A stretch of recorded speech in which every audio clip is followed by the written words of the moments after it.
है करके जाना है, ये मेरा नम्र निवेदन है। थोड़ा विलंब इसके लिए क्षमा है, क्योंकि माननीय सांसद महोदय ने कहा कि मैं निश्चित तौर पर सब वहां से होते हुए दीघा विधानसभा को नतमस्तक करते हैं, यहाँ से जाने का वो काम करें। तो उन्होंने लगातार कहा है कि मेरे तरफ से क्षमा मांगते हुए कहिएगा कि बस वो कुछ ही क्षणों में आने वाले हैं। आपसे नम्र निवेदन, कितने सफलता के साथ आपने प्रारंभ से अभी सुनने का भी काम किया है। लगातार अपने नौजवान साथियों, माताओं, बहनों सबसे आग्रह है कि बस कुछ ही क्षण में आने वाले हैं, उनका उद्बोधन होगा, उसके बाद भोजन उठा गिरा कर यहाँ से सब लोगों को जाने का है। मेरा निवेदन है, सभी बड़े बुजुर्गों से भी मैं चरण स्पर्श करके कहना चाहता हूँ कि उसके बिना कोई यहाँ से जाने का काम न करे। मैं विनम्रपूर्वक आग्रह करना चाहता हूँ कि सब लोग उसके पश्चात यहाँ से जाने का काम करेंगे। कुछ मोर्चों का स्वागत का और अभी था, अभी आगे संचालक महोदय से आग्रह करेंगे कि मोर्चों को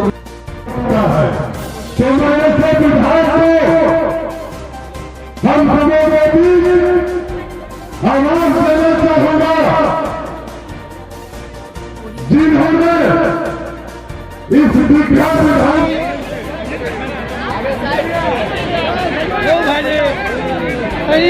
सीधा तो वो आगे भैया भैया मोबाइल वाले पिछाइए पिछाइए। अरे तो हम लोग क्या कर रहे हैं, घास छिल रहे हैं क्या?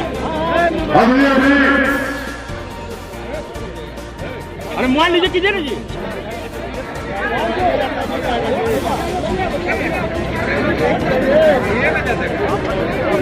अरे साइड दोनों तरफ फैलिए ना जी। नीचे खड़ा हो जाता है नहीं।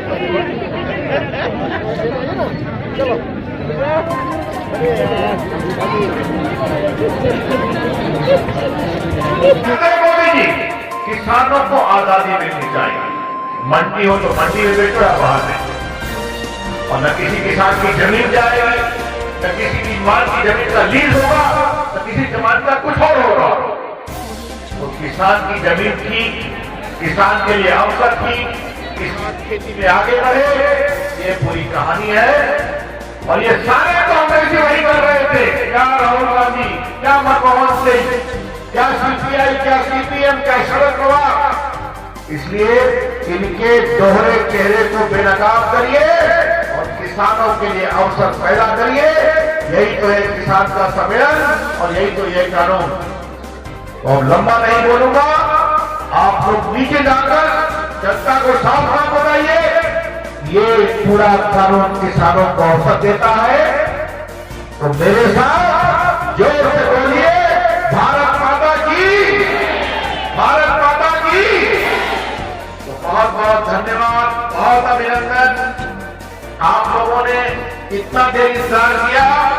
आपके ऐसे बहादुर माताओं का, बहनों का, नौजवान साथियों का मैं बहुत अभिनंदन करता हूँ। मस्त रहिए, काम करिए, और किसानों की बात सही बात पहुंचाइए। यही करके अपनी बात समाप्त करूंगा। बहुत बहुत धन्यवाद।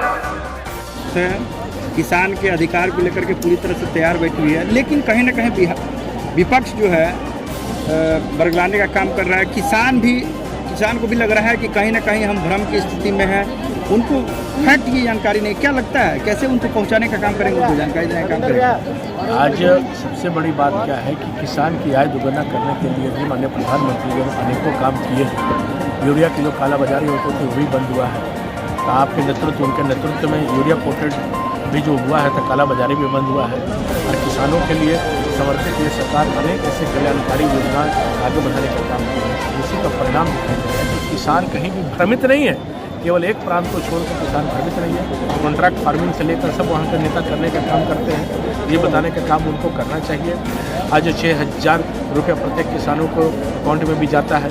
अभी 25 तारीख को 9 करोड़ किसानों को 18,000 करोड़ रुपया देने की जो बात और अभी करने वाले हैं माननीय पूर्व प्रधानमंत्री अटल बिहारी वाजपेयी जी की जयंती के अवसर पर वो भी करने वाले हैं। तो किसानों को अब तक इतनी राशि शायद पहली बार मिला हो। तो किसान जब तक आगे नहीं बढ़ेगा देश की तरक्की नहीं हो सकता है। माननीय देश के प्रधानमंत्री इस चीज़ को भली भांति जानते भी हैं।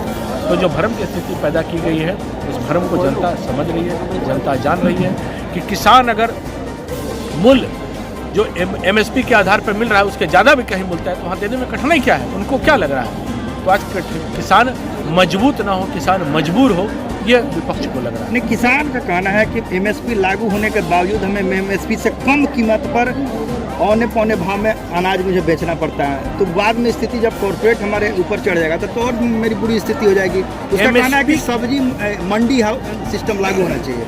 आज MSP के मूल्य उससे ज़्यादा मिलेगा तब देना है, तो कोई कॉर्पोरेट हाउस आएगा तो कैसे उसे कम ले लेगा? तो जो तय होता है उस तय के आधार पर ये रहना है। तो केंद्र के जो MSP रेट पे उसके बाद प्रांतों को भी अलग अलग जो निर्भय का आधार है उसे निर्भयता के आधार पर आगे बढ़ाने का काम करना है।